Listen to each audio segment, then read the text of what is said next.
আমাদের বাংলাদেশে একটা কমন ধারণা আছে, সেটা হচ্ছে ভালো রেজাল্ট যদি তুমি করতে পারো, ভালো সার্টিফিকেট যদি তুমি আনতে পারো, তাহলেই তোমার লাইফ সেট। কিন্তু সত্যিই কি তাই?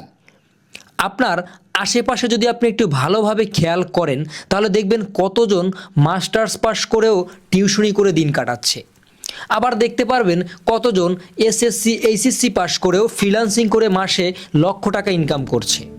তো আসলে কোনটা বেশি গুরুত্বপূর্ণ আমাদের জানাটা খুবই প্রয়োজন। তো চলুন আমরা একটু গভীরভাবে জানার চেষ্টা করি।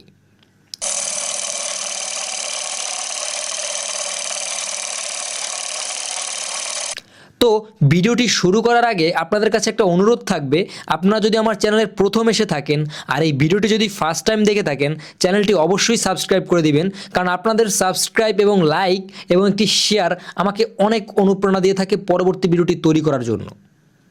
তো আমরা প্রথমে জানার চেষ্টা করি শিক্ষা কি এবং কেন আসলে আমাদের শিক্ষাটা দরকার।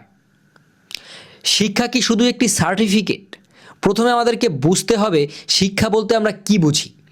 বাংলাদেশে শিক্ষা মানে হলো স্কুল, কলেজ, ভার্সিটি পরীক্ষা, জিপিএ সার্টিফিকেট অথবা একটা ডিগ্রি। তো হাতে নিয়ে যদি চাকরি খোঁজেন, তাহলেই কিন্তু আপনার একটা সার্টিফিকেট আছে বলে আপনি মনে করবেন আপনি একজন শিক্ষিত মানুষ। আসল শিক্ষা হলো অনেক বড় একটা জিনিস, সেটা হচ্ছে জ্ঞান অর্জন। তো দুনিয়াটাকে যদি আপনি বুঝতে চান বা চিন্তা করার ক্ষমতা অথবা সমস্যা সমাধানের শক্তি যদি আপনার থেকে থাকে, তাহলেই আপনি আসল শিক্ষিত। তো সেক্ষেত্রে আপনাকে নৈতিকতা অর্থাৎ ভালো মন্দের পার্থক্যটা সবার আগে বুঝতে হবে। চলুন, যোগাযোগ দক্ষতা, মানুষের সাথে কথা বলা, যেমন প্রেজেন্টেশন দেওয়া, রিয়েল এক্সাম্পল। ধরুন আপনি ঢাকা বিশ্ববিদ্যালয় থেকে ইংরেজিতে অনার্স করলেন, আপনি শিখলেন ক্রিটিক্যাল থিঙ্কিং, রিসার্চ করা অর্থাৎ ইংরেজিতে লেখালেখি করা।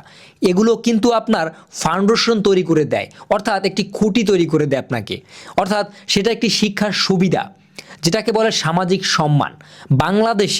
বাংলাদেশের ডিগ্রি এখনও মানুষ ভ্যালু দেয়, অর্থাৎ সরকারি চাকরি, বিসিএস, ব্যাংক, প্রাইমারি সবখানেই ডিগ্রি লাগে।